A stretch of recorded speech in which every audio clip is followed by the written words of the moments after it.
Often you see like tourists, especially in Washington, of course, trying to figure out the fare machines. You know, finally somebody takes pity on them and helps them out. How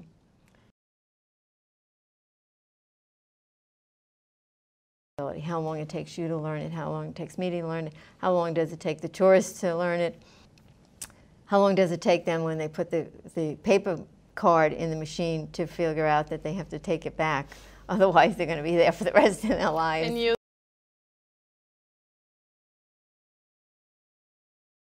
with the paper prototype is the path that you're following, if that makes sense. So is the navigation make sense? And is it efficient? Can you get the task done that you're supposed to get done? Or are you getting something done that you didn't really want to get done?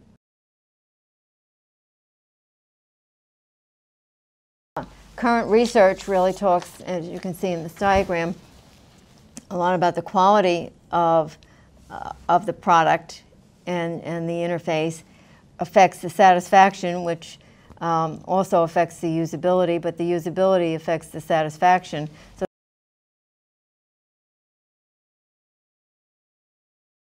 the other thing on this diagram, and for students that are online, there's a bunch of ISOs here, which are international standards.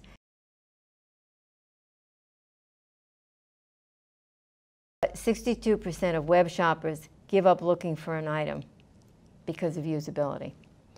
50% of web sales are lost because visitors can't find the item or the content. 40% of repeat visitors do not return because of bad usability. 85% of visitors abandon a new site because of poor design. That's a huge number. And only 51% of sites compiled of simple web usability have simple. Let's try that one again. Only 51% of sites compiled have a simple web usability. They're really pretty complicated to use.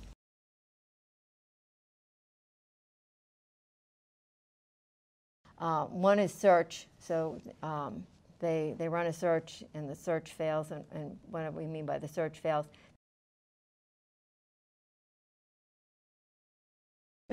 Findability. We have to be very specific as to what we're looking for. Sometimes we're not.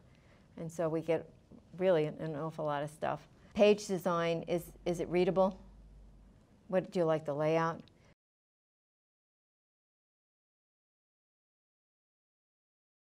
Information, does it have the information we want?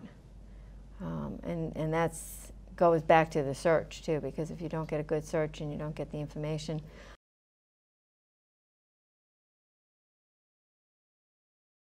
So task support, if they have a task and it doesn't work, I mean, they're not accomplishing their task. And obviously, if the design is too fancy.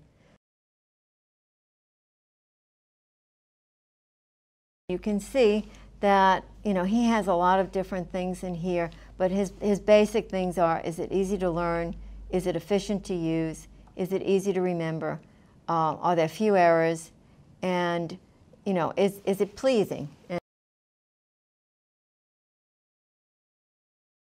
he also takes into things like cost and compatibility and reliability. So he's got a pretty detailed model.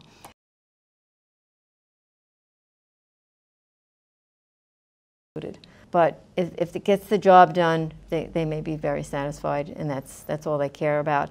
Where someone else says, I would really, really like a different interface. It gets the job done, but I'm not happy the way I do it. So he's not very satisfied. And technology is negative transfer, and what you know already is impacting how you're accepting new